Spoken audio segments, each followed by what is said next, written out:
fantastic. I know. You know what? Once upon a time, I used to be able to do that with Twitter.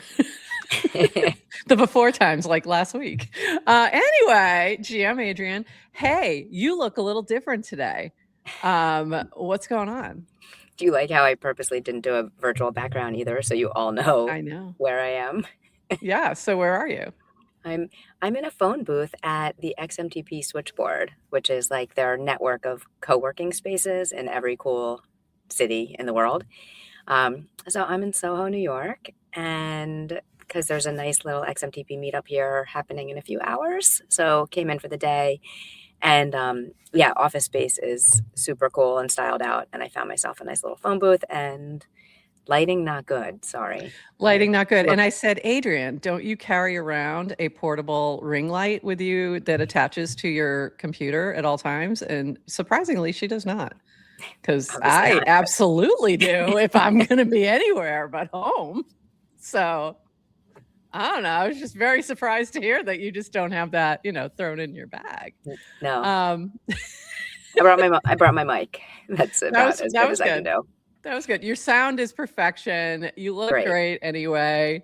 I'm excited to chat. We have we're going to be starting with some news, the usual news, and then at noon we have the Quotient crew popping by. We have Jordan and Shira who are going to be popping by to talk about Quotient Social. So this is a new prediction type of thing. It's a little different. We're going to talk about that with them, and also possibly, but we don't know. But if Shane Mack shows up before we end and he's in the space, we invited him to stop in. We're going to pull him in. And have a chat. There's no room in this phone booth for another person. Well, maybe if you see him later, maybe get a quick little chat with him, just on your phone, and we can show it on Monday. Or whatever. I brought my whole other second setup too, just in case we needed to have someone else dialed in. So we'll see. We'll play it by ear. So we're hoping we can make that happen. So let's get this party started. We're going to do our little intro. We're going to get things tweeted out, casted out, all those things. Casted out. Speaking of, I'm wearing my cast out shirt today. So if you are watching, share with others, get them in here, because if you were here on Wednesday, then you would have known about DX Terminal and you would have maybe made, 100% X like your berserker. But, so let's get some folks in here, and we'll be back on the other side of this 41 seconds.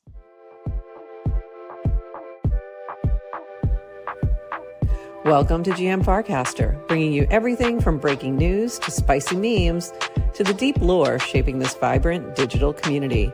More than just a show, GM Farcaster is your digital third space where the community connects, the stories unfold, and the culture thrives. Whether you're a daily caster or just dropping by, we've got the latest buzz to keep you plugged in.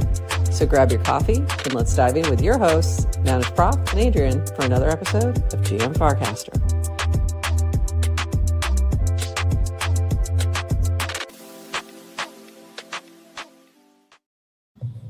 GM Farcaster. It is Friday, February 27th, and you are here with NounishProf and Adrienne for 29 minutes of Farcaster news to start your day, plus a chat with the team from Quotient HQ over on Twitter, Quotient on Farcaster, and we're going to be talking about their new prediction market. And hey, guess what, Adrienne? What? Twitter is back to normal. So I was like, why do we have so many people in here already? Because we've been having trouble with that. And it's because it's now tweeting us back out normally. So that is nice to see. So now I just have to say live now instead of like a whole big dealio. So yay. Thank you. Thanks, Elon. We love you. Ish. You're so handsome and smart. You're the best. We love you so much. We can't wait to go to Mars. Anyway, moving on. We're going to start with the dev call that happened on right after the show, not long after the show on Wednesday. So, was it Wednesday? February 25th, yeah. So Adrienne, you were there. You were hanging in. What happened on the dev call? Yeah, dev call was great. So this is something Merkle used to do that would host dev calls since the beginning of time. I think it was like every 2 weeks they would do it. They might have reduced down to once a month. But Rish is continuing it. I think this was the first one. I'd say post-acquisition, but also we know the acquisition hasn't closed yet. So mid-acquisition. Mid-acquisition. But I think generally is good. If you're a dev, if you're building on Farcaster, these are open invites. The calendars, it's a Google Calendar with public. So you should get that on your calendar and pop in. I found the overall vibe like just very collaborative. Great. So it wasn't just one-way communication from Nanar to the masses. It was kind of back and forth, and the agenda is always public as well. So they kind of just go through protocol updates, Farcaster app updates, Clanker updates. Rish did address some of the thoughts about decentralization, about the fork, Hypersnap fork, and I thought in general it was great. I think we have to remember, sorry, I'm distracted. Yes, I got a new kennel, Bert. I love you. Okay. Oh, wait, sorry. I'm just gonna... Bert missed the very beginning, so we'll explain the kennel in a minute. I am in a cage. Okay.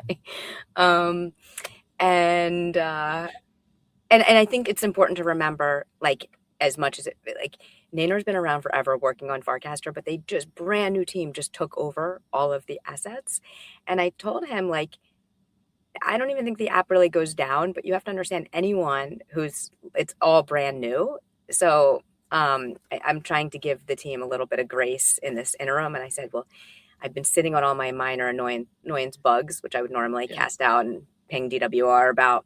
And Rish did say, he's like, don't do that. Like, still report everything, because it also helps them, all this, even the small things, and maybe they can't prioritize. But it helps them navigate the code base, get practice.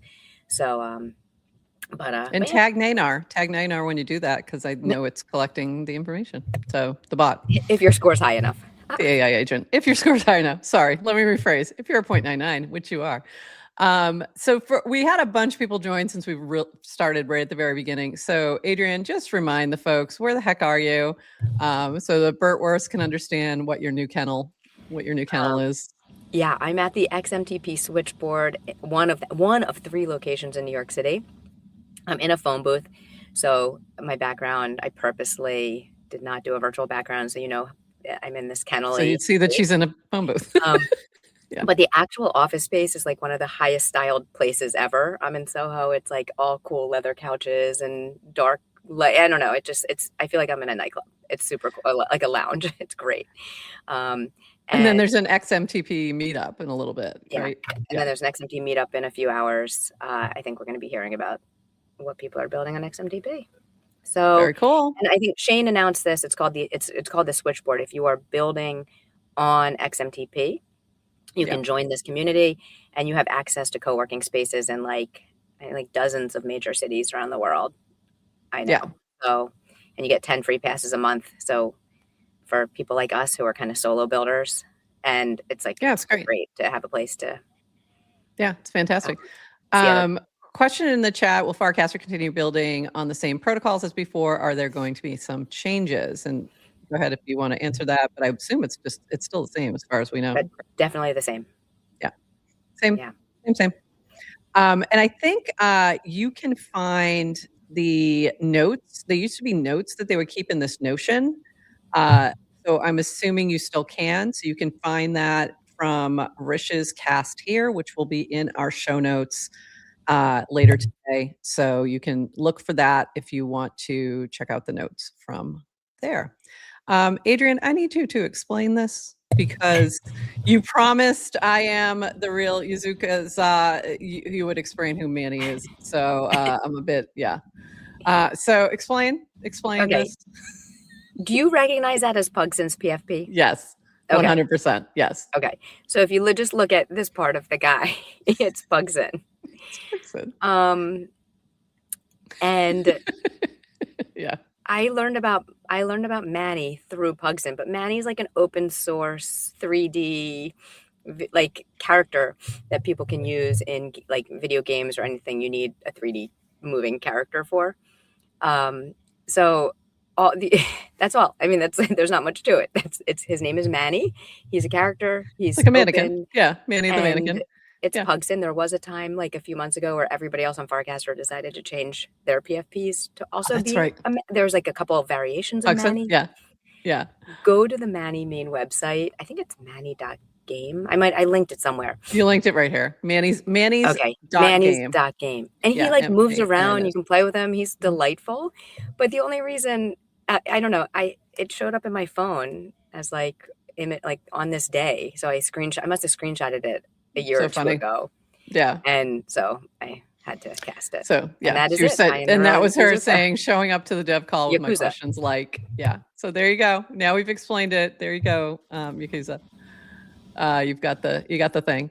All right. The other big chatter on the timeline and pretty much timelines everywhere was that yesterday at Jack Dorsey, formerly founder and CEO, still founder, but former CEO of Twitter, announced, and current CEO of Blocks, that they were making it smaller. So this was, I let Kojo's comment here. Q2 is about to be a jobs report nightmare. And let me just pull up the original post over on the artist formerly known as Twitter. We are making Blocks smaller today. Here's my note. Let me make this a little bigger so you guys can read it. Here's my note to the company. Today, we're making one of the hardest decisions in the history of our company. We're reducing our organization by nearly half, from over 10,000 people to just under 6,000. That means over 4,000 of you are being asked to leave or entering into consultation. I'll be straight about what's happening, why, and what it means for everyone. First off, if you're one of the people affected, you'll receive your salary for 20 weeks plus 1 week per year of tenure, your corporate devices, and 5,000 to put towards whatever you need to help you in this transition. I want you to know that before anything else, everyone will be notified today, whether you're being asked to leave, entering consultation, or asked to stay. We're not making this decision because we're in trouble. Our business is strong. Gross profit continues to grow. We continue to serve more and more customers, and profitability is improving. But something has changed. We're already seeing that the intelligence tools we're creating, interesting choice of words, we are creating and using, paired with smaller and flatter teams, are enabling a new way of working, which fundamentally changes what it means to build and run a company. And that's accelerating rapidly. I had two options: cut gradually over months or years as this shift plays out, or be honest about where we are and act on it now. I chose the latter. Repeated rounds of cuts are destructive to morale, to focus, and to the trust that customers and shareholders place in our ability to lead. I'd rather take hard, clear action now and build from a position we believe in than manage a slow reduction of people toward the same outcome. A smaller company also gives us the space to grow our business the right way on our terms, instead of constantly reacting to market pressures. A decision at this scale carries risk, but so does standing still. We've done a full review to determine the roles and people we require to reliably grow the business from here, and we've pressure tested those decisions from multiple angles. I accept that we may have gotten some of them wrong, and we've built in flexibility to account for that and do the right thing for our customers. We're not going to just disappear from Slack and email and pretend that we were never here. Communication channels will stay open through Thursday evening Pacific, so not that long, so everyone can say goodbye properly and share whatever you wish. I'll be hosting a live video session to thank everyone at 3:35 p.m. Pacific. I know doing it this way might feel awkward. I'd rather it feel awkward and human than efficient and cold. To those of you leaving, I'm grateful for you, and I'm sorry to put you through this. You built what this company is today. That's a fact, and I'll honor forever. This decision is not a reflection of what you contributed. You will be a great contributor to any organization going forward. To those staying, I made this decision and I'll own it. What I'm asking of you is to build with me. We're going to build this company with intelligence at the core of everything we do, how we work, how we create, and how we serve our customers. Our customers will feel this shift too.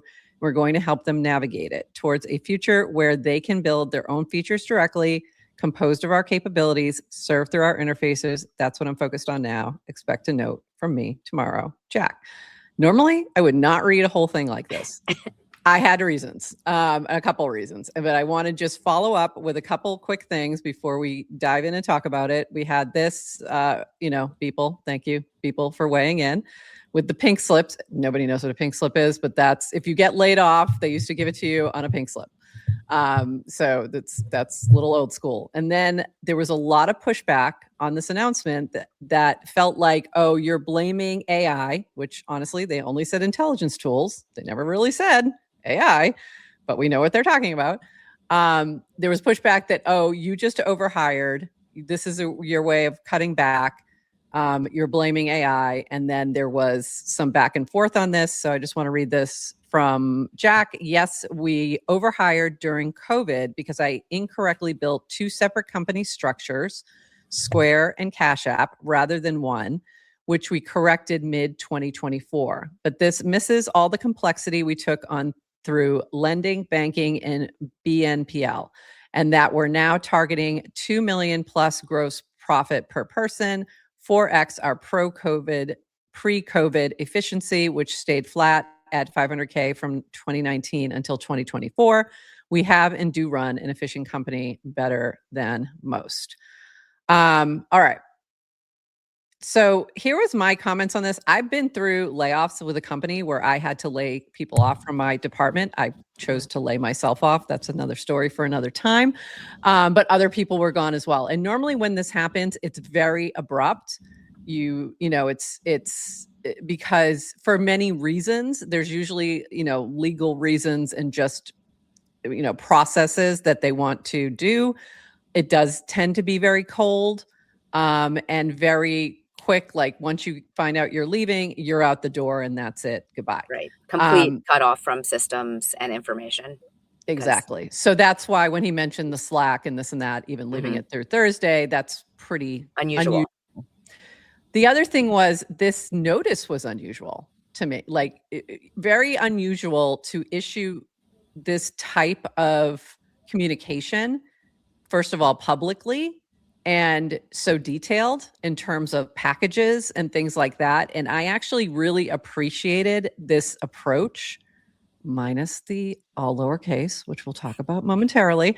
But I did appreciate it because I feel like it gave a lot of transparency. But what it also did, and this is why everybody was freaking out, is that it felt like it could be a signal to others, not only to like, hey, this is the way the world's moving, intelligence tools, but also to other CEOs. And there was some push. So some people were like, I really wish he didn't do that.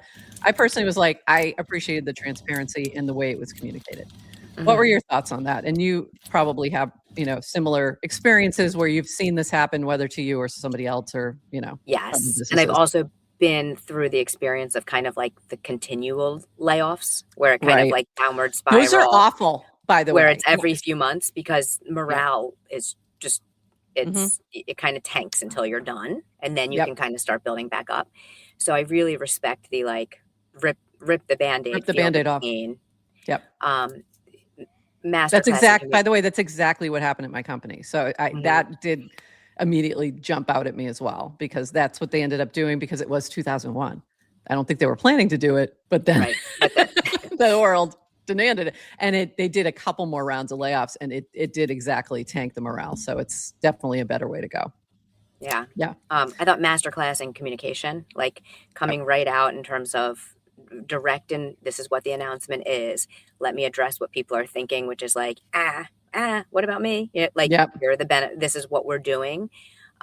Love his, like, there's no perfect way to communicate bad news. I like that he's saying this isn't perfect. I'm prioritizing trying to be human and genuine.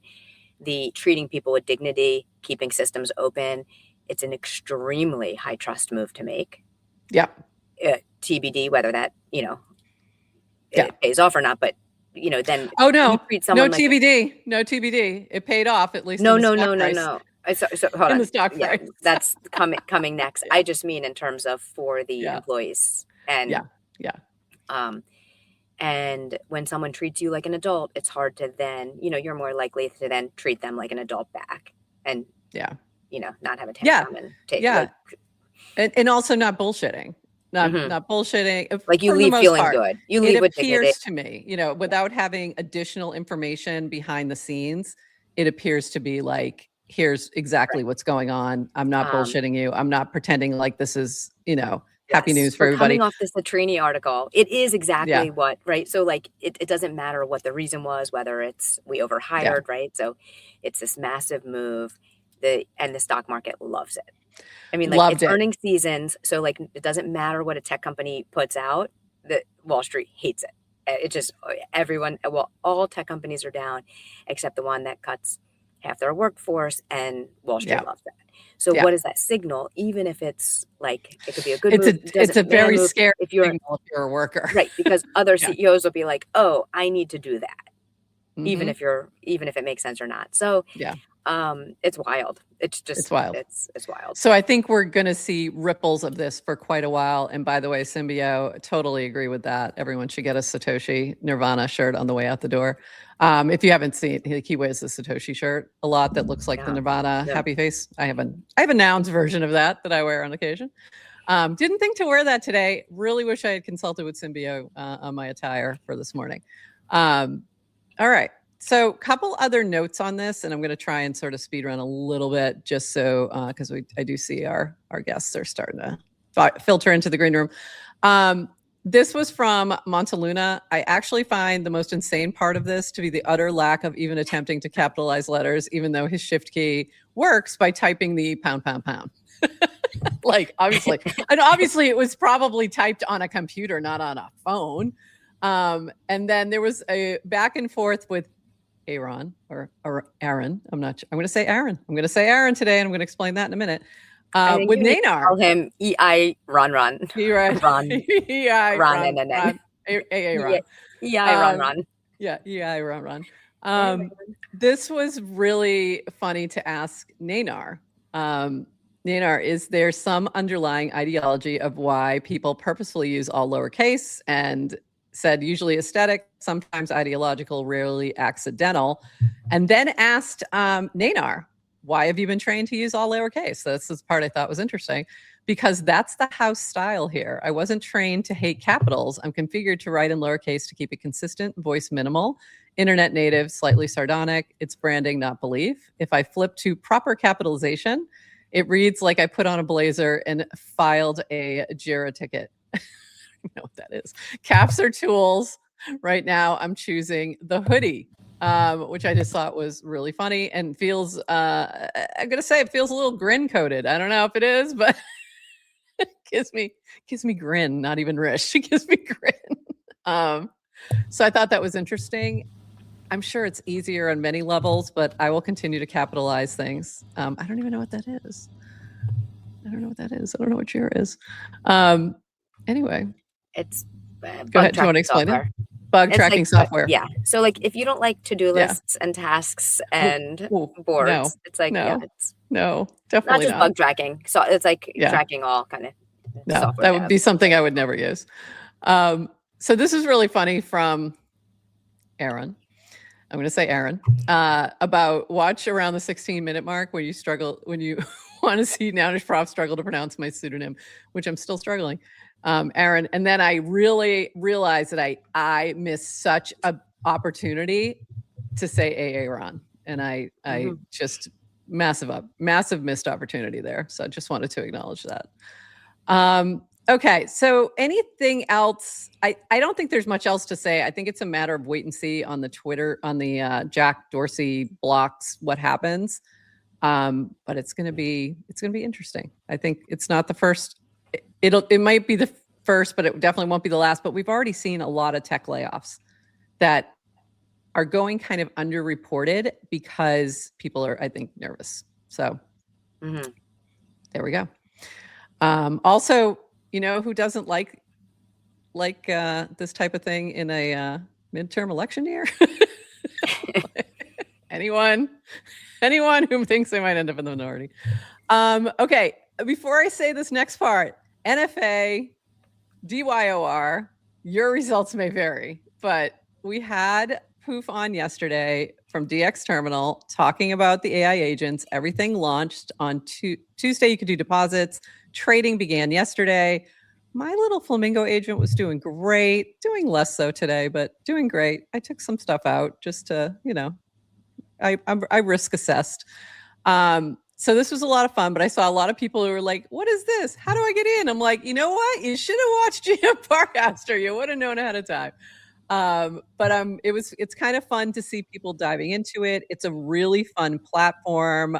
Your Berserker, who was watching GM Farcaster, thank you very much, jumped in. His little gnome is up 100%, 101%. It's a really fun platform. I've really enjoyed it. You're asked, you set strategies with your agent, and then you just let your agent do its thing. And then there's going to be some other gamification where certain tokens are going to disappear. And I think that happens fairly soon. So anyway, if you're not yet paying attention to this for DX Terminal, they're mostly having conversations over on Twitter in terms of, that's where a lot of the communication's happening. There is a Discord that you can join. But also, if you're seeing things like this being shared, that's what they're talking about. So it's a lot of fun. If you still want to get into it, you can. It's only running for 21 days. So this game round is running 21 days. So get in there. How often are you updating your instructions to your agent? I did it a couple times yesterday just to kind of check in and start to get the feel of it. And what I've been doing is just asking it, should we change anything with the strategy? Here, analyze this token. Should we change anything with the strategy? The first run with the Genesis tokens, it did great. Everything was fine. And then things started to move. But I noticed when I made the decisions, did a lot worse. When I was like, oh, we need to get out of that. We need to get out of that. And then I should have just let it do its thing. It had a better idea. So this morning I did go in and go through each token. There's a little place where you can click on this little brain. It'll drop into the chat and say, please analyze this token and tell me whether I should buy, sell, hold. And it will give you an idea, and then you can decide, to create a strategy around that. So I did that for all the tokens this morning, and now I'm just letting it do its thing. So we'll see. We'll see how it goes. But yeah, you don't have to do too much. It frightens me that what you just described is going to be the pattern for everything. 100%. Which is you can do a lot of this with Banker. People. Yeah. You can do this with Banker AI will already. always be smarter. Yeah. I mean, a lot of this, with your real, wallet, you can have Banker make suggestions and create different strategies and plans for what you want to do with Banker. I have not taken advantage of my Banker Club token to any extent. It's just one of those things that I'm not really a trader. I'm more of a play around with trading kind of thing. Mm-hmm. So the reason I'm doing DX Terminal is, one, it's fun. I like the art, and I'm putting very tiny amounts in, just letting it play, just so I understand what's going on. Mm-hmm. So, but I'd highly recommend checking it out because it is really fun. And if you missed our chat with Poof on Wednesday, go take a look at that. I mean, we went through it. We talked about exactly how to play. He gave some tips on things. We, unlocked some settings I didn't know existed. It was a lot of fun. So I'd highly recommend giving that a look if you have any interest in this. One more thing we did on the other day, Adrienne. This is breaking news. Breaking news. So we kind of decided very last minute. Ooh, I see Jordan coming in. We're going to bring Jordan and Cher up in just a minute. Very last minute, you decided to stream the launch of the Word a Day token. And that was streaming over on Clanker World. And we ended up with more than 1,000 people watching the stream while you launched this token. And the degens were getting degenny in the chat. They're crazy. Crazy. It was so hilarious. So you launched the token. Can you tell people what Word a Day is and when this is going to launch, and what would the token do, Adrienne? The Word a Day is my new mini app that I'm building. I am launching it next week. It is a really fun, simple game. It's just a way to learn a new word every day. It's like practice your SAT studying, get smarter. So there's going to be a word of a day. You open the mini app, you learn the word.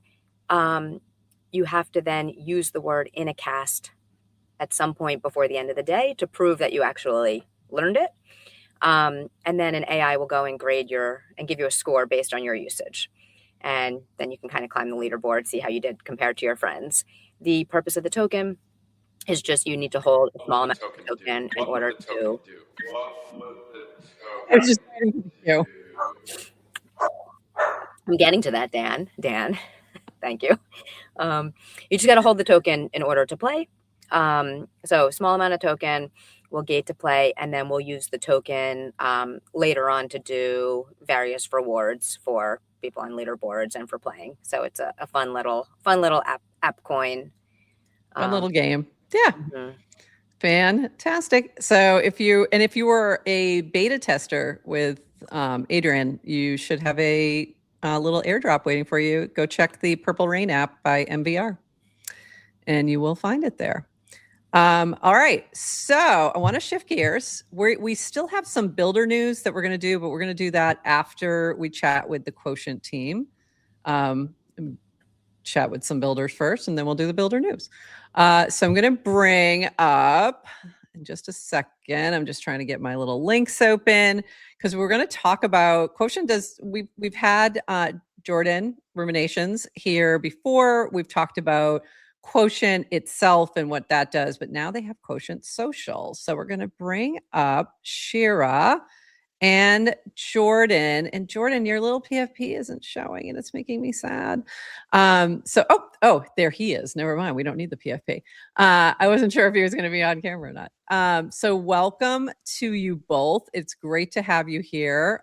Jordan, you are muted. So if you want to unmute. Hello, GM. How are you today? Hey, welcome. So I want to just start with this post that you had shared on the Quotient account. Getting a little bit of a echo there. Yep. So we're excited to launch Signal, a new Quotient mini app for Farcaster. Signal is simple. Read a headline, pick a direction, earn rewards for accurate calls. You can start here. There is a mini app. Signal is the entry point to a larger project currently in beta that's creating a credibility layer for the prediction economy. And I'm going to just open this up. Let me move this over a little bit. Oop, I hate when it gets that small. I hate when the people get that small. Move you over here. There we go. So I was playing around with this today and I did a couple predictions around strikes. So it's right now, very like geopolitical focused, news focused, I'd say. I think my favorite one that I found was about aliens. I haven't made my prediction on that yet, but you know where I'm going on that one.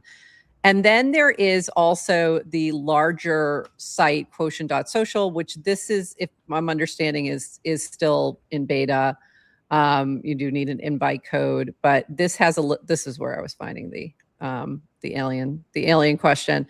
But this is where you're seeing like a lot more deeper dives into the whys and decisions about what might play into your yes or no, which I thought was really interesting in terms of the prediction markets and why somebody might choose yes, no, et cetera.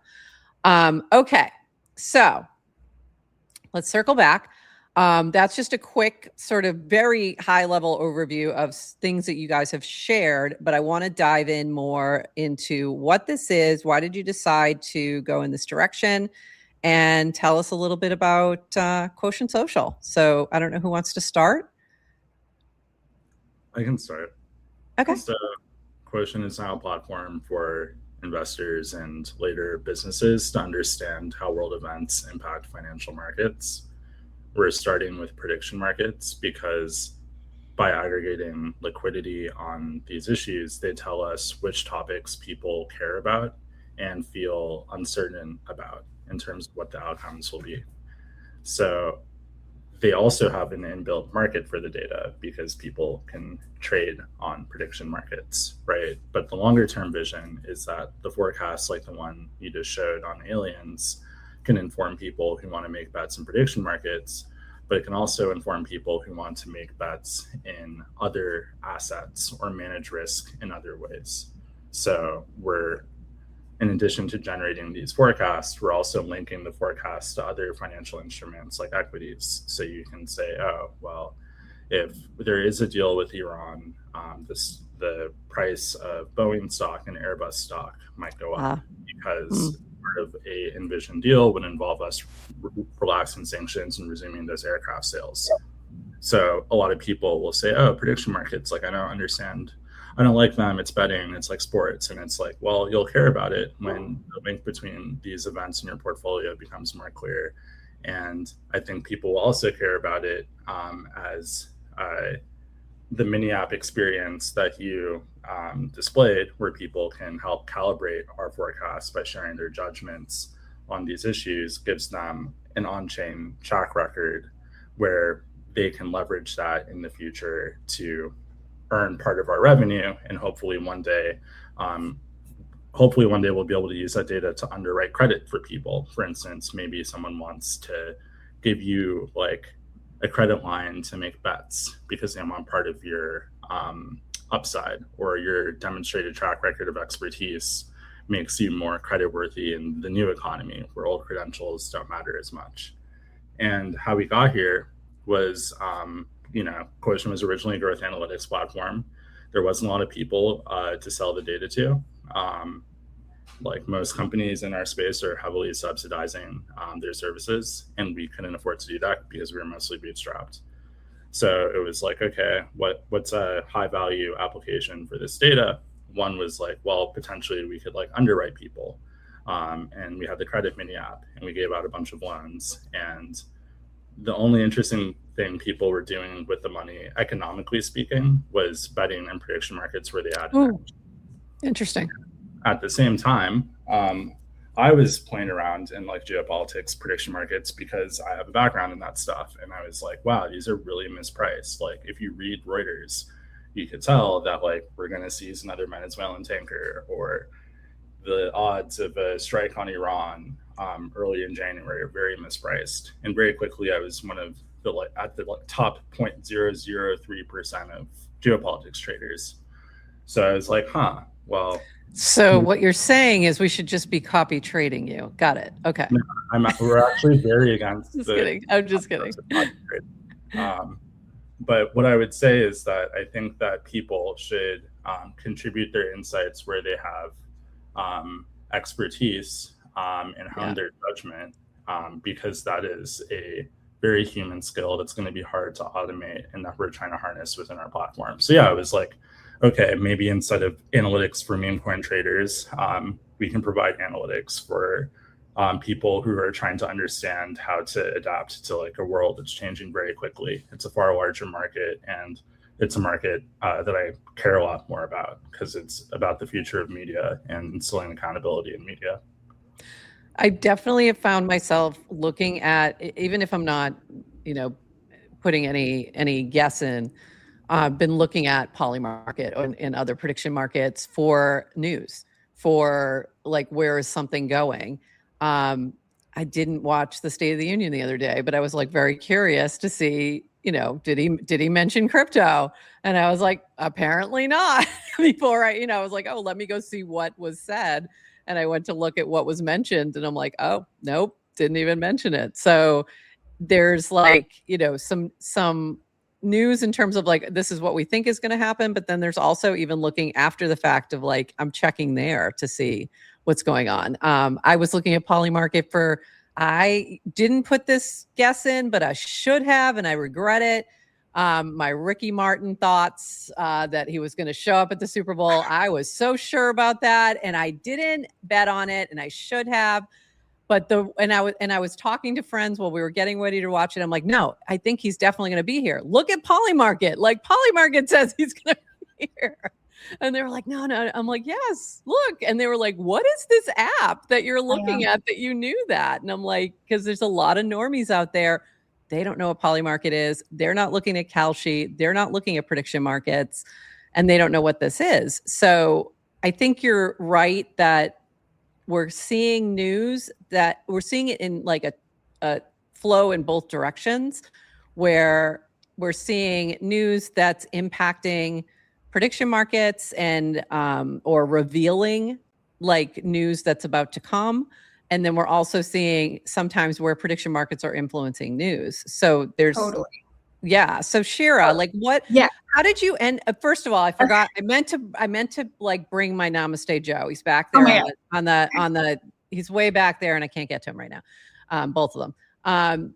So you went from Gifter, you're still doing Gifter. So, yeah, I'll give you the full background, but just on like the news piece, because exactly what you're tapping into is what I think is so interesting. So when you say they're not into prediction markets, like that's me. I'm not, that's not my jam. But when I see like mainstream news sources citing prediction markets and really reporting on those odds as signal of where the world is leading, like there's something there, right? So that is just like of interest, because there's not many kind of aspects that I've come across in working in crypto over the last few years that like have like translated into kind of mainstream where you see it on the like Golden Globes, right? Like, or like there's like prediction markets that are like, who's going to be the next like sexiest man alive? I mean, that's not where we're focusing on, but like there's some interest there. So that kind of like caught my attention. But what's particularly interesting about kind of the like the world markets is that they're really thinly traded, they're poorly sourced, they're vulnerable to manipulation. And actually like the Atlantic Council had an article last week about like weaponizing the odds, where it was like citing that these odds are like being presented as like quasi-authoritative in some way. And there's all sorts of risks about amplifying these like engineered narratives instead of actually what the true forecast is. And so like you could just see how that starts to get like really wonky from like a misinformation, disinformation standpoint. And the consequences of that are huge. I mean, the mispricing of those markets now is like there's a spread there. So that's like opportunity for traders. But when you start thinking about how that information is being leveraged from like an enterprise perspective, or like who are making like big decisions, strategic decisions about the direction of their business, like you would see why they would want to have some layer of verification, credibility, intelligence that is like a true signal there in order to make those decisions. And so like right now that doesn't exist, and that's what we're building. So like that news aspect is really what like hooked me. But like in terms of like, what am I doing here? And like, so I'm I was so excited. He's like, oh, I want to have somebody from the team join. Shira's gonna, and I'm like, Shira, wait, what? I missed something. She sends me goodies. I'm like, you mean the person I just bought Girl Scout cookies? Yeah, exactly. I'm like, wait, huh? What's going on? Yeah, exactly. You know, it's like all the things. But yeah, so like I'm like leading like brand and marketing for Quotient. I also run Byron and 5. It's a brand and product studio, like specifically geared towards like early stage AI crypto startups. And one of the projects that came out of that is Gifter. And so that's what's being built there. And really how I got connected to Jordan was that he used Gifter as a reward mechanism for the like reputation leaderboard. And that kind of just like started our conversation. And then when he launched credit, I was like, oh my God, like this is like so fascinating. Just like this new way of thinking about offering credit. I used to work at Citi. So there was like many conversations many moons ago, like very often said like banking the unbanked and thinking differently about like credits, whatever, like, you know, and just trying to have like a fresh new way of thinking about it. So I was like super into the credit product. I thought that was so cool. And then it's just kind of evolved. And now kind of working with the team on Signal in this aspect. But I think beyond kind of what's been exciting about working with them, like I'm into the vision. I like see where it's going. It's just, I haven't worked with a team in like years, and to work with Jordan and Matt and Cam, just the pace of the work and the iterations and the feedback and the like responsiveness to kind of, you know, the people that are already participating, like that's really been like the most enjoyable, like inspiring part of it, is just to be doing something with like a group again that's like fully in it and using all the tools and really like moving in a direction that feels really important, not because it's like interesting part of the meta to talk about prediction markets, but because it's like moving in this direction that feels like a way to use this new technology to do something that feels really meaningful and important. And that is really cool. So that's why I'm here. That's very cool. And I forgot about that, the quote that I ended up with something from, I ended up with another Namaste Joe from Betr or something else. I think, I forget, but it was like, from the leaderboard. Yeah. Jordan, so you've expanded the team because you also brought in some other folks. So tell us a little more about that and like what does this team make up? Like, what are they focusing on? Like, how are you moving now in terms of growth?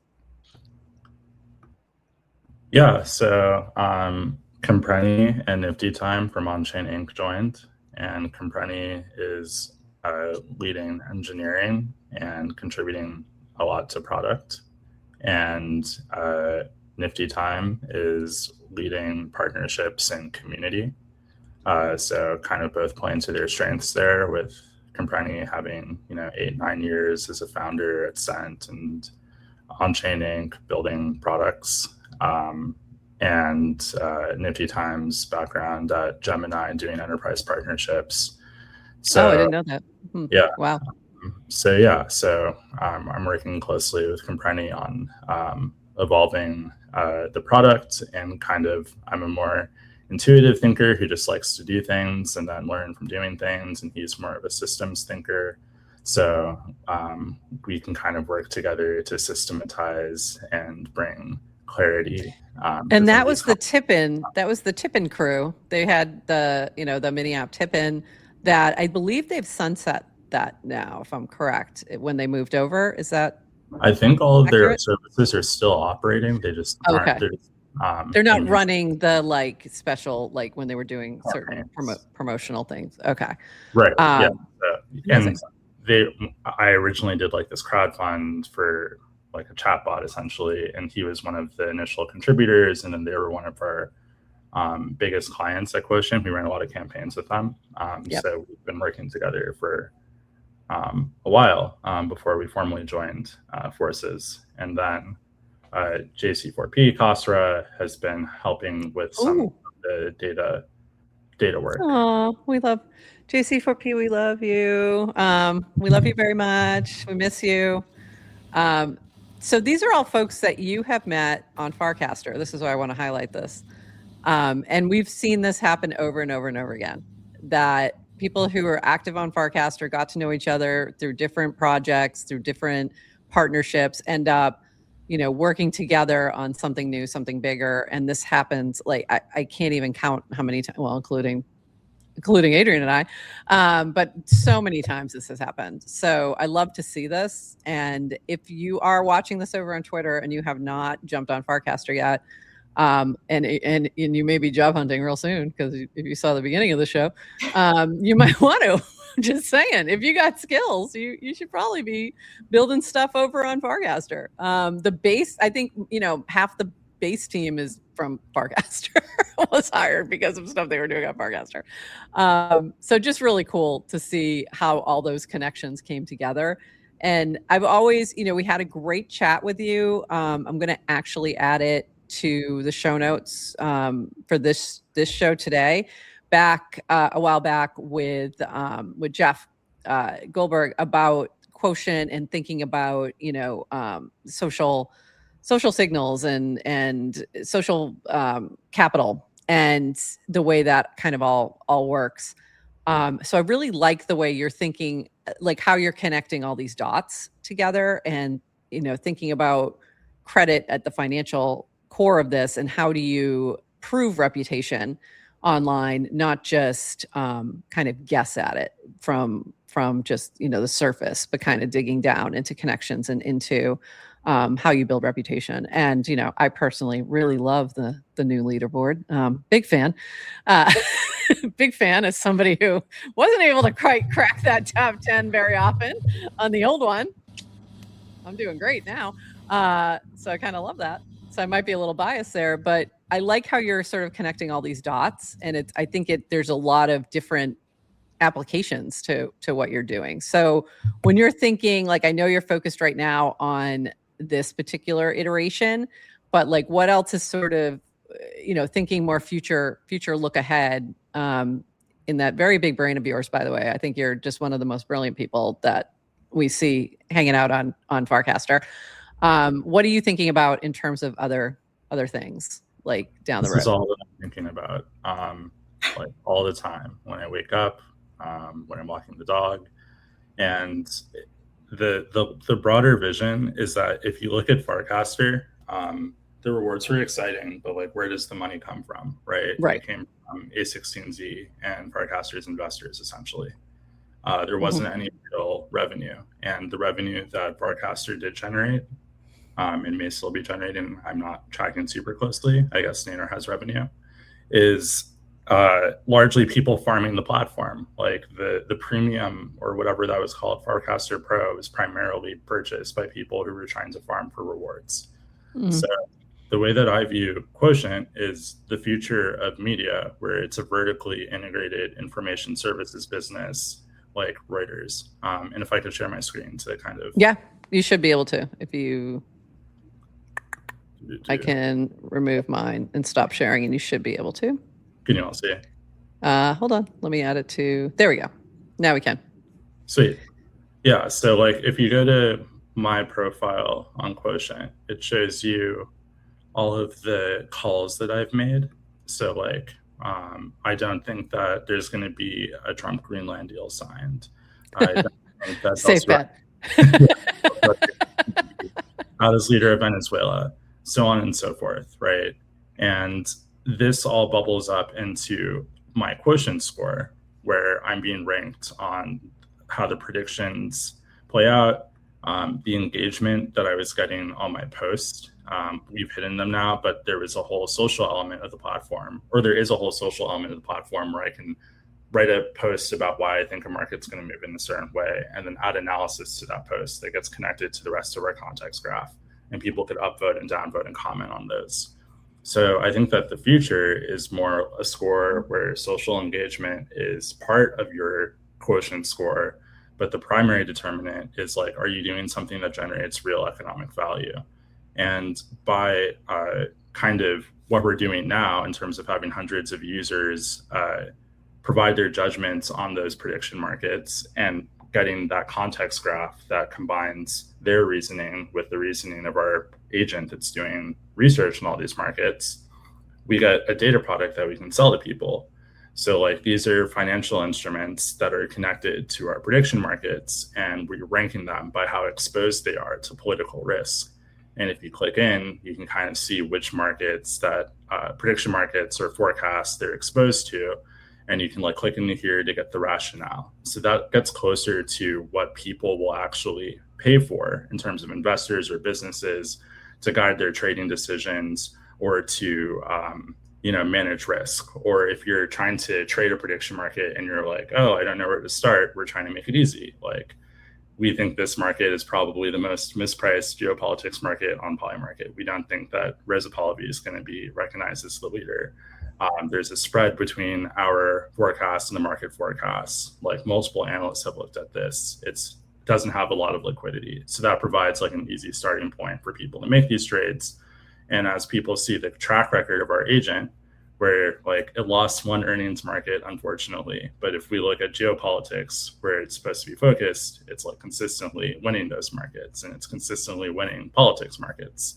And I think that's going to make that data very attractive for people to access kind of through this Bloomberg style interface, which will have more media over time created by our users, as well as the underlying data product. So yeah, the long-term vision is that instead of trying to aggregate a bunch of people on a social platform who are smart and be like, oh, like this is going to evolve into something big, and please like contribute to us, the company, so we can monetize this and hopefully figure out a way to monetize this. We're taking the opposite approach of like my background's in building data products for enterprise and governments. Like, we're going to start with figuring out building the data product and selling that. And then with that revenue stream, we can have this kind of vertically integrated media platform where your post and your judgment compounds into something that can be sold, where your contributions are recognized, where you're rewarded, and where it generates media that is ahead of prediction markets and ahead of what other people are reporting on.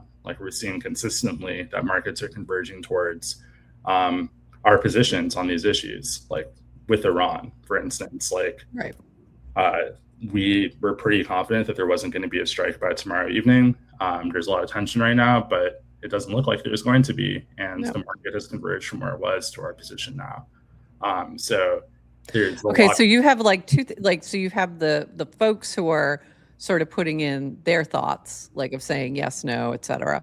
And then you have your own AI agent that's making predictions based on all this data points. Is that, so you can consult that agent before you're making your sort of your call. Yeah. So we're going to add like a little chat feature, but so what's happening is that there's like a whole framework where there's multiple agents doing research and like generating hypotheses and scenarios and doing Bayesian reasoning and all this stuff, right, to generate kind of a forecast. But part of that is looking at all of the users of our apps who are going through these signals, so these articles and press releases and documents that are related to the market, and then rating them based off of whether or not they think that they're trending bullish for the market or bearish for the market. So this forecast that's being generated takes into account what users are doing on the platform. So it's more of a framework platform community than like people are doing one thing and agents doing another thing. It's all one process. Yeah, so it's like when I think of Quotient, it's like the AI and human judgment combined. That's what's really interesting, is like the human forecasters, the ones who are seeing the headlines, looking at be like, do I think that this is going to impact this market? Like, yes, no. Like those are the humans that are helping to like calibrate the model. And I think there's also kind of something interesting there just about like even thinking about the future of work and what you were talking about earlier in the show. Like, what is this going to look like? What is going to happen? Like, how are humans going to find work and fulfillment and pay for their food and stuff. Pay for stuff. Yeah, like, live. That I think that kind of working on something that is kind of tapping into our belief that is like what is truly human, and being able to have somebody like read through the lines, like understand, like just like taking in kind of the context of their world and using their good judgment and the signals that are coming to them, not based on what's in a headline or that's accessible by AI, but just based on like who they are, being a curious person and engaging in their network, to then be able to apply that judgment and have that calibrate the AI and have that judgment then be your track record. There is like a pathway towards that kind of being a future of work opportunity where like that is like a path for like Quotient's a path for like smart, engaged people to, consistently get recognized and compensated for being smart and applying that good judgment. And so that is also like a really interesting aspect of this. And I think what I've also learned from Jordan, because I was like super intimidated by prediction markets, especially the world ones. I'm like, I don't know what's going on here. Like, first of all, it's like, okay, like maybe I'm right, maybe I'm wrong, and my track record will show it. And that's how it goes. My track record. I'm glad my track record's not in here because but it's also like you can learn how to do it. I have been wrong so many times. I mean, I've moved a Khomeini thing to so many, like keep pushing it out. I'm like, I thought I was so right. I'm so wrong. It's just crazy. Like, yeah. But you don't need to have some sort of domain expertise, right? You just need to be like, just do like if you're looking at this research, this is going to give you a lot more. And you get information. And you're over time, like you can see kind of how it goes, and you start to adjust. Be like, oh, should I be thinking about? Is this really what was meant by that, right? Like, so and there's tons of research that goes that you don't actually need to be. You don't need to have domain expertise. Yeah, it's like how you think. That cognitive style is way like outperforms any sort of domain expertise. And so like that's, that feels like it lowers the barrier to entry for people to participate, to like understand how they can contribute here and start to like build that track record. So it's like for investment banking or law, you don't need to like study pre-law in undergrad. You don't need to study finance in undergrad to like you have to be smart and teachable and exercise good judgment. So that's what we're trying to spot and reward and encourage. With this particular site and the mini app, right now you're not putting any funds in, correct? It's just like you're making a yes no at this time. Is that correct? Or am I missing a piece to that maybe I overlooked? No, we're not putting funds in. We're tracking like ROI for the agent based off of its initial call, which I think is like kind of silly because the execution of the trades is like, that's a whole different like issue than forecasting accuracy. And like our real, focus is how can we generate accurate forecasts and update those forecasts over time. However, people like investors or potential customers want to see that there's a track record of success. So that's why we are tracking kind of like our calls playing out like we thought they would. What's the spread between, what was the spread between our odds and the market odds? Were we more right? Was the market more right? In the one instance where we were wrong, we could like go back and look at the reasoning at a very granular level and what data was accessed and then update the framework to avoid that in the future and make improvements. So yeah, right now, like we don't want to be like a hedge fund. If I wanted to be a hedge fund, I just would have been a hedge fund.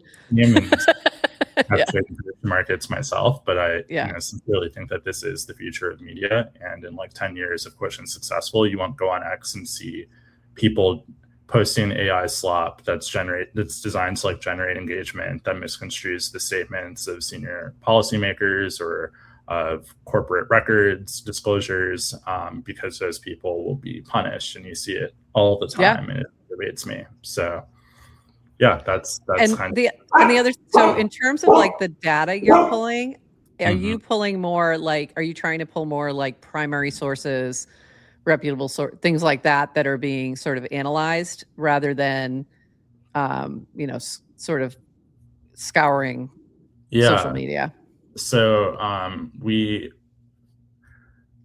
as an analyst, like I was trained to never completely discount anything. But there is a source hierarchy. So like what the forecasting framework does is the first agent looks at the market question and is like, what are the questions that we can ask whose answers would be like dispositive or close to near dispositive for like this market.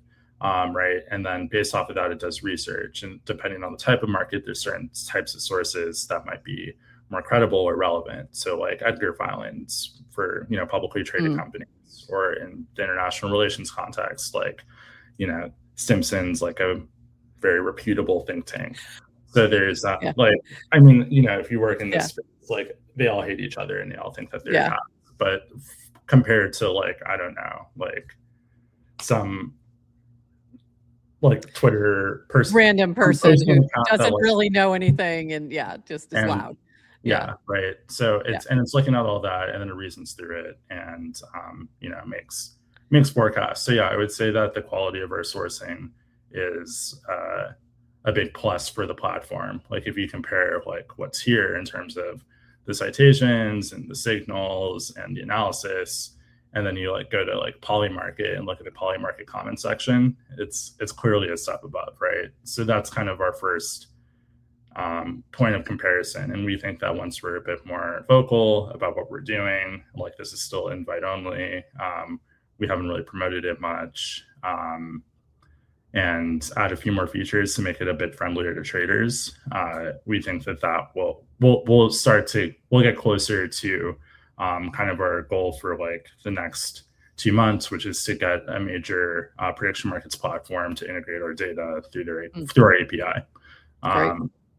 But yeah, good goal. And then in terms of the mini app that's on Farcaster right now, anyone with is it a 0.66 NANAR score or higher can use that one.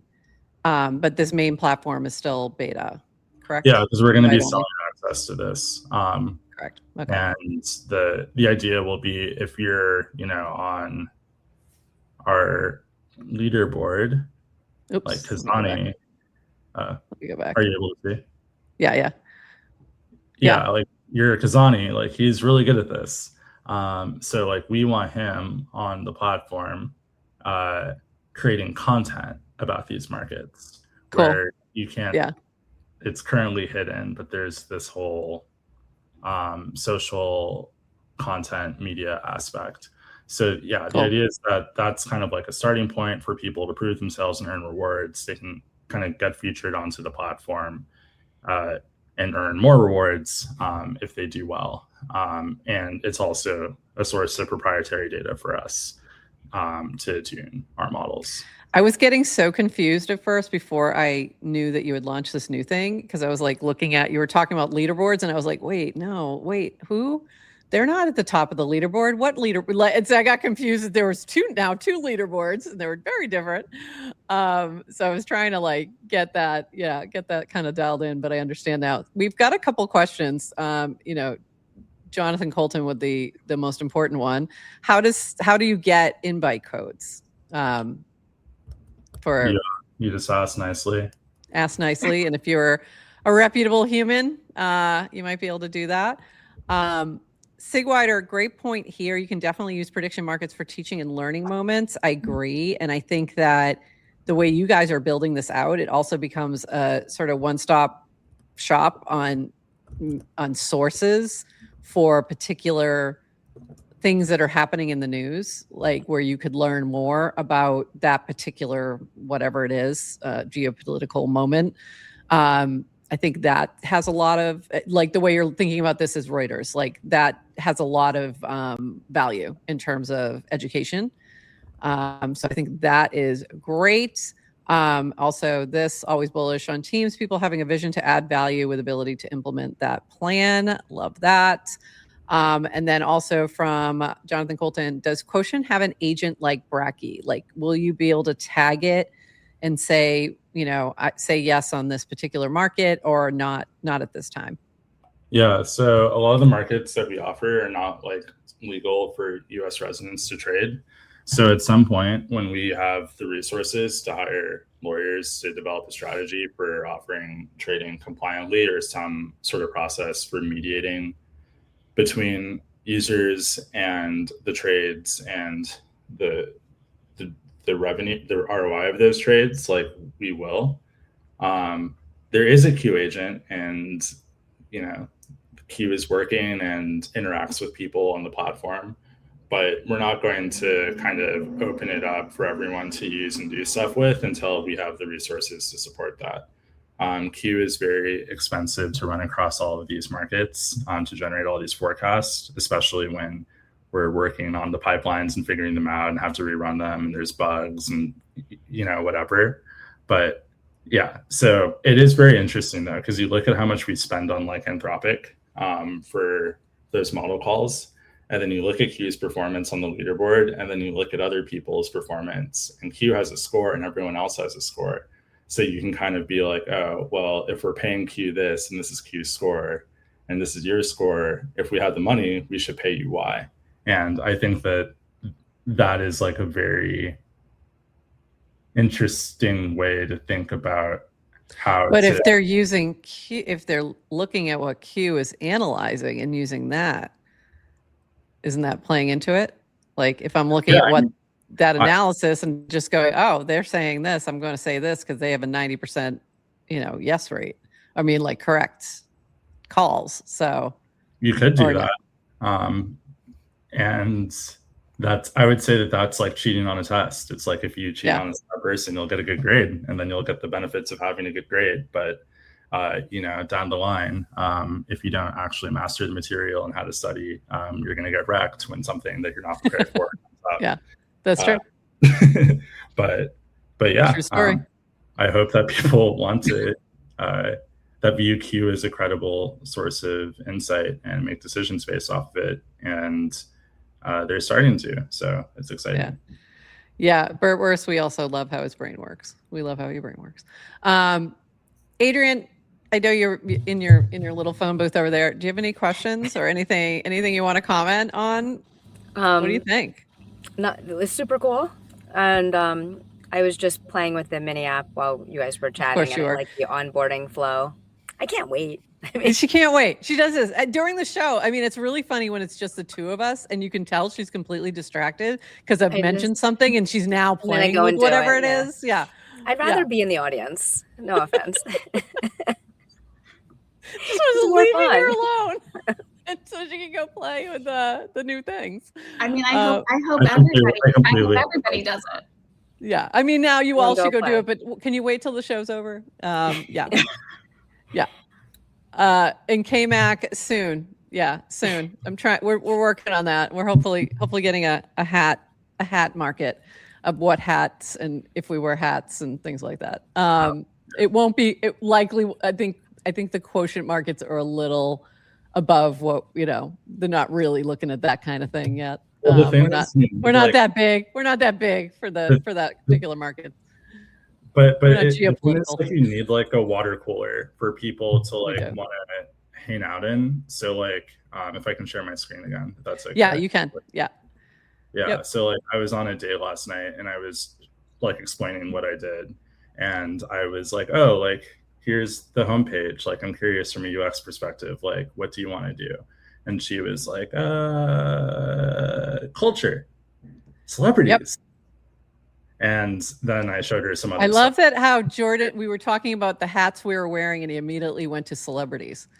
Like, I don't know how you get from us to celebrities, but okay. Well, that's my beat. well, yeah. And we're not celebrities. Well, okay, but I guess the point is, I know what you're saying. Yeah. Yeah, there's a bunch of other markets here, like Will Kardashian passed the bar, et cetera, where people have written analysis on our platform. You can't see it right now. Yeah. But the idea is that, here we go. Yeah. I see, this is where I want to be as well. Like, these are the things I would want to comment on. And, Kojo has been working on the tomorrow one that has the video, and the Traitors market just ended. And we were going to talk about that on the second part of the show. And that was like, that's where I want to dive in, is to those culture things. And I think like, I'm just going to say that's my area of expertise.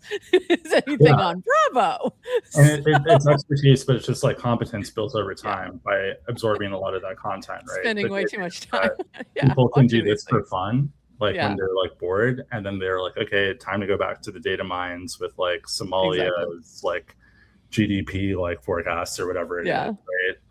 Kind of like people like to gossip at work and then they go back to work. So there's definitely a role for culture and hats and all the other things. I think micro markets will have their moment where like we will see those things where people can spin up their own little micro markets for things like podcasts in live streams and such. I think there's opportunity there for sure.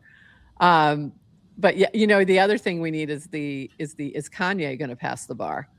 Because now he said he's going to go take the bar exam. I'm dead serious. Is that breaking news? That was like, I think it was like over a week ago. He said this. Yeah. That he was going to take the bar exam to see if he could pass it before Kim did. Yeah. Talk about like spite really just driving you, right? Like nothing like a Kanye scorned, man. So funny. So we'll see which one can pass it first. There's a market there. But yeah, this is really Jordan fun. and I are take both sides of that argument. I'm pro Kim, and he made a very compelling argument as to why it's not going to happen for her. I think she's going to have a hard time, and I think it's more about having taken and passed the bar on the first try. I spent 4 years in law school because I went at night and worked full time, and then I spent 2 whole months where I did nothing but take a course to study for the bar exam and then do practice tests. That's what I did all day. I went to the gym and then I did that, and that was it. And this is when I was younger and I used to go to the gym. And that was it. And I was in great shape and my brain was ready. So I don't think her current lifestyle allows for that kind of focus. And so, that's an example of how you can leverage your expertise to earn the platform. I would have said, and the second time around, maybe she'll do better, but I would have said the first time around, there was no way it was going to happen just because of the way she was doing it. But anyway, I'm afraid the show just jumped the shark by talking about the Kardashians. All right, Sig Wider. And on Shots that note, fired. we started from very high level Reuters geopolitical analysis with one of the smartest people at Farcaster to, yes, let's take this right to the Kardashians. I was saying, whatever. People want to talk about education. She like didn't go to law school and took this like very weird path of like judges, like office study that like 7 people in California do a year. And a lot of them actually pass the first time. Like if you look at it's hard though. But if you don't pass, you just like never pass. Like they don't even. I love that he's so deep in it. It's a he's very deep in it. It's a very highbrow, lowbrow sit here. Yes, he's gonna. If he's gonna pick a side, he's gonna do the research, right? Yeah, I love that. I love that about you. But the point is just that you can always go deep enough on these things to find something that like matters and is interesting and could be a matter of policy or like investment or whatever. So like I would just encourage people not to dismiss prediction markets because they think they're gambling or just sports, or the mention markets are cringe, because like everything that people do is like forecasting and determining the like ROI of investing their time somewhere, or like, how is this going to play out for me? So I think that like there's a big opportunity for people to figure out how they can fit into that landscape, even if it's not making bets and it's more like using the information that's aggregated for people to make these bets, to talk about whatever it is that they want to talk about. Like, so, and the new Kurtwurst has made a good point. Never underestimate a woman wanting to prove someone wrong. Good point. That is it. That's the it factor that is hard to quantify, but is true. Kind of love this. All right, this has been awesome. Like, I need to dive in more now and really like, because I feel like I could shift my thinking on a lot of these things that I know very little about, like certain geopolitical things. I know a lot about the culture stuff, but I think I can contribute there, but then I think I can learn on the other side. So I think there's just a lot of interesting things to be had here. And I'm really excited to sort of watch your journey with this and how it develops. So Adrienne, any final thoughts before we let them go? No, I'll just ask each of you one important question. When you guys take a shower, do you face towards the water or away? Away. Away. People need to know. Away. Away. Okay. Who faces You know Why why? would you like waterboard yourself in the shower? That's so weird. Exactly.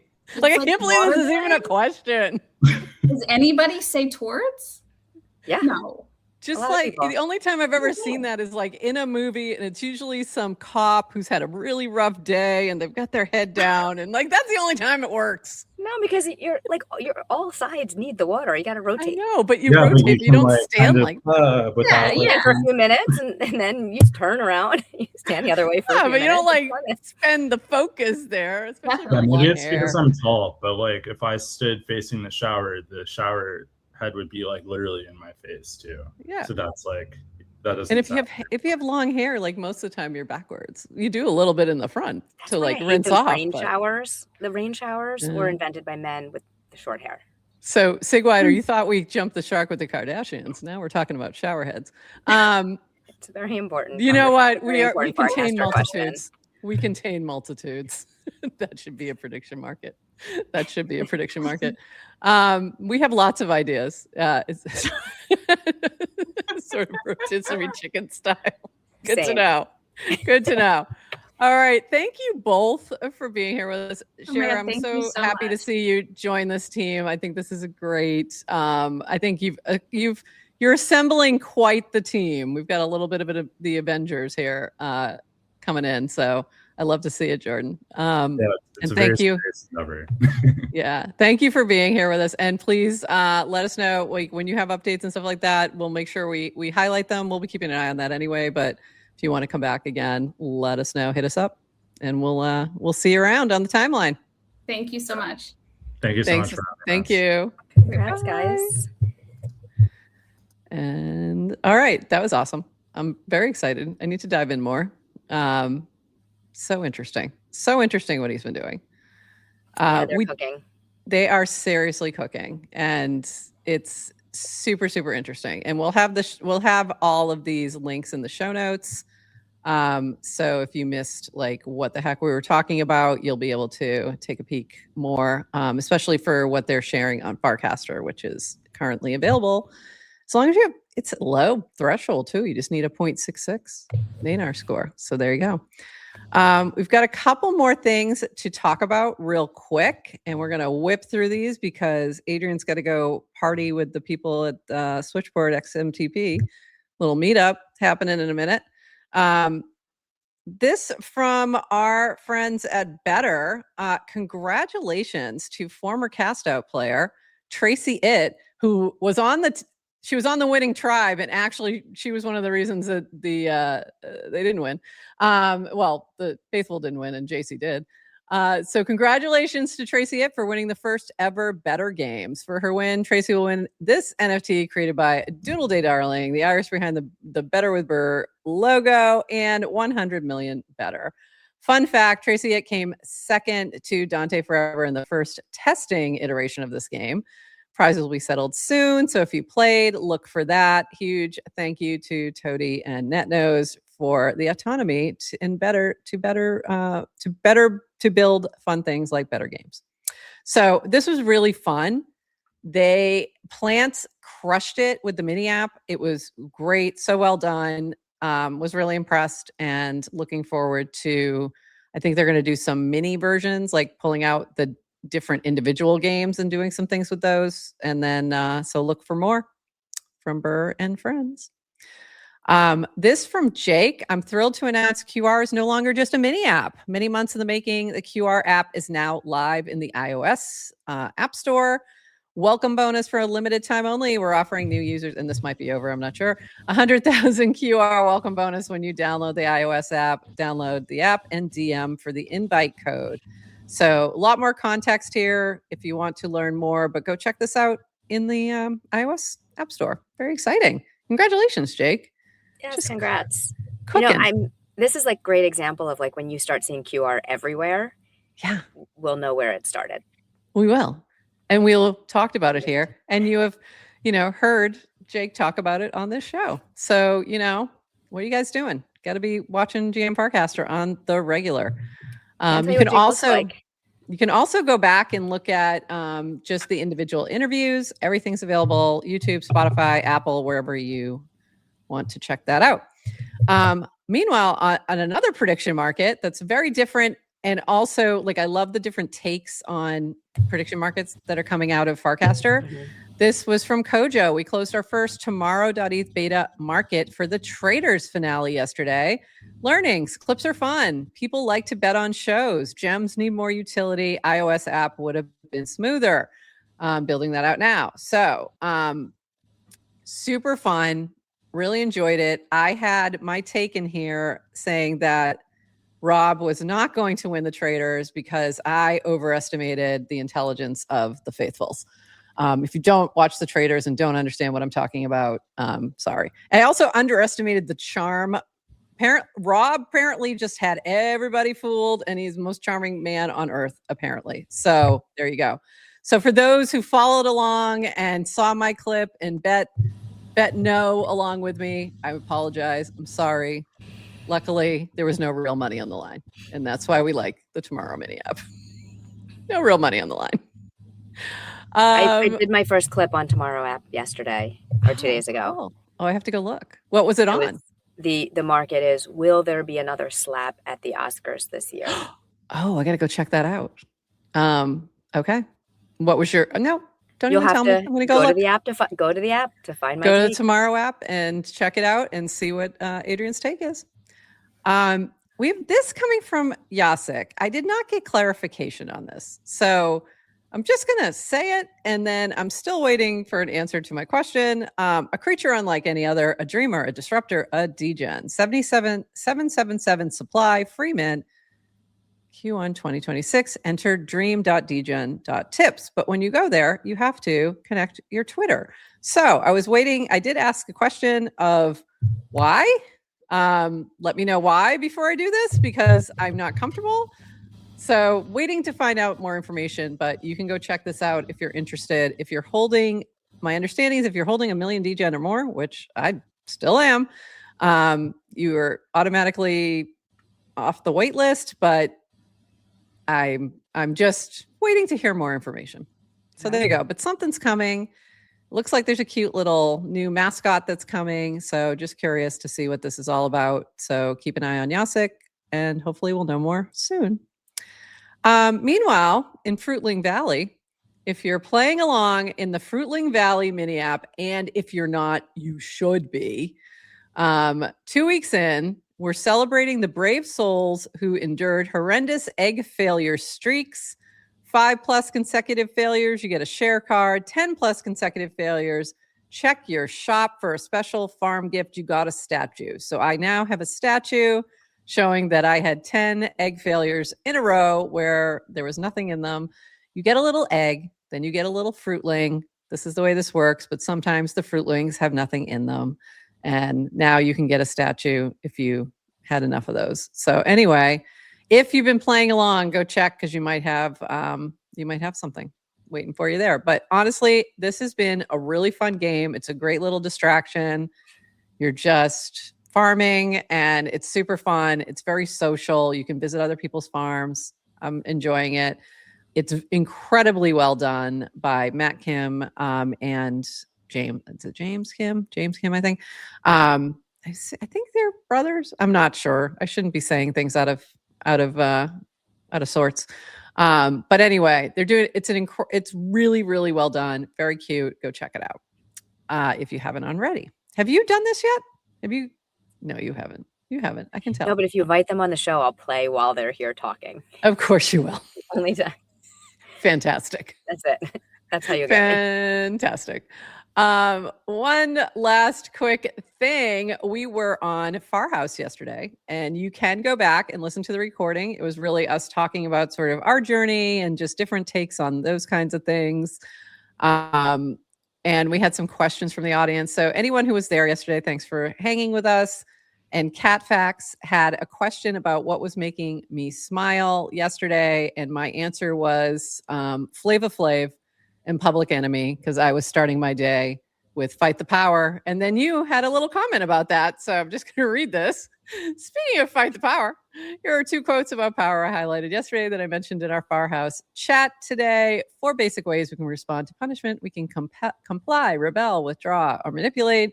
A life of compliance is a life of denial, from the book Eastern Body, Western Mind, about the chakra system. So anyway, just us crypto rebels being crypto rebels, and fight the power. Fight the power, man. Don't comply. Don't comply. F you, I will not comply. We don't. The energy we're bringing into the energy we're bringing into 2026 and all things. I feel like the degens of the world completely understand. If you comply, you're denying yourself. You can't do that. You have to live fully. You have to be complete. Be complete. Fight the power, people. Anyway, it was really fun. So thanks for hanging with us yesterday. Dibs on manipulate. I'm sure with that cute little face, you're getting all the cheese. Very easy. Very easy to manipulate if you're a dog. Very easy. Thanks to corner. And you have a puppy dog face, you get out. I know. It's easy. It's easy to manipulate when you're there.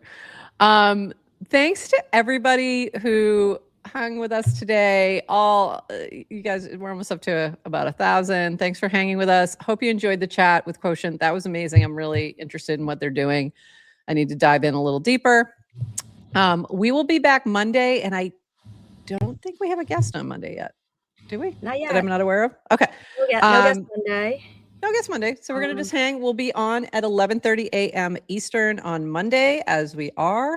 So if you are not already following us, be sure to follow us at GM Farcaster, wherever you are watching this, whether it's YouTube, Twitter, any streaming app, Farcaster, wherever. That's where we are. If you want to listen back to other interviews that we've done, you can find those on YouTube, Spotify, Apple, and wherever you get your podcasts. We had some great interviews. Like I mentioned this week, we had Poof on from DX Terminal. If you're playing DX Terminal, you want to go listen to that, because he had some really good, interesting tips and discussion about what exactly that is. Did we have anybody on Monday? We didn't have anybody on Monday. And we had a couple of great other interviews recently with Emily Jr. about DRB, Grok Has Money, and Kojo talking about the Tomorrow app that we were just talking about. So go give those a listen, a watch, and we'll be back on Monday. Anything else, Adrienne? No, happy Friday. Happy Friday. And I'm looking forward to hearing about your XMTP meetup. So get some photo and video for us to share on Monday. I'm going to head over there right now. All right. Have fun. Say hi to everybody. And happy Friday, everybody. We'll see you Monday. Enjoy your weekend. Thanks for joining us for this episode of GM Farcaster. And thank you to all our partners and HyperSub supporters bringing this episode to you. Follow the GM Farcaster channel for all the latest updates and add our mini app on Farcaster and the base app. Until next time, bye-bye.